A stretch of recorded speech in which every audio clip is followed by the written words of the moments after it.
in the summer of 1996, the American Cheese Society was organizing a trip to Greece, to the mountains of Greece. I was in heaven.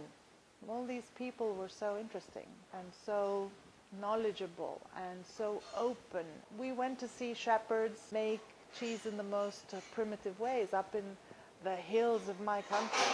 It was really a life-turning moment for me, that trip.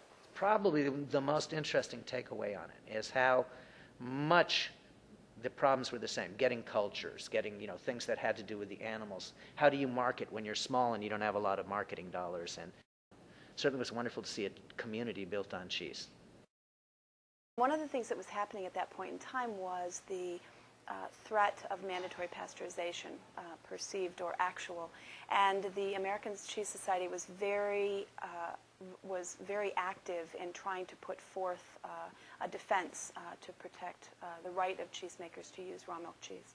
I was very involved with that, as were many, many other people, and these were the days when we didn't have 2 nickels to rub together.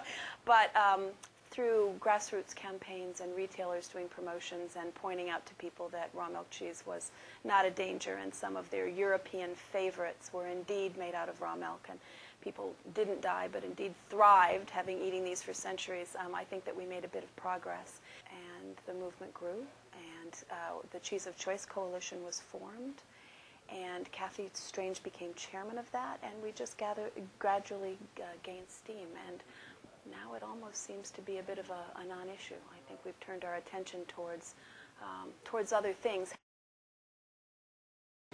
I made it my business to write a really good chapter in my cheese primer about American cheeses, and as I say, that was really the first time anybody ever did that, and that really took a lot. I think, I'm not bragging, it's just the way it went. A lot of people saw that and realized, hey, there's a lot of good American stuff out there, and that was a great, great, joyous thing for me to be able to help get that word out there, because the American Cheese Society is not about the retailers or the chefs. It's about the people that make the cheese and do all the hard work and are trying desperately to keep it going. And that's what I responded to, is to try and help those wonderful people keep it going. Well, I went to my first conference with the American Cheese Society in 1998, and that was just after deciding that I wanted to write a book about American cheese.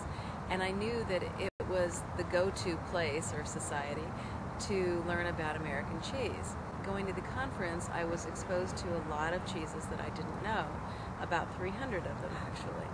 But it was not an organization that had any organization to it. It was very grassroots, even though it had been in existence for a while by then. It's always been an organization that has been helpful to cheesemakers and for others that are involved with cheese, whether retailers, distributors, cheese enthusiasts, or whoever. It's just a great place to go and get and share information and develop that camaraderie that's just inherent in the cheese world anyway. I don't think I could do what I do without the American Cheese Society. I remember checking things off lists and cross-checking to make sure that everything was as it should be. And these were the days before the ACS had a program that was computerized. So it was done with checklists and highlighted columns with magic marker and pencils. I mean, it was absolutely insane. And we're not talking that long ago. I mean, I think we're talking 1997, 1998. So I painfully remember 2 years of that. And this was just, again, volunteer work. And then Richard and Karen Silverson, and it was Karen, volunteered 1 year in San Francisco, I believe. And it was at that moment that through her experience in the IT world, that there was born this vision that we could ditch the clipboards and move ahead. And Karen and Richard are actually the ones, along with David Grotenstein and John, who have really revolutionized our competition. And if it weren't for the work that they have done repeatedly, year after year, there is no way that we would be able to receive, catalog, and record accurately the scores.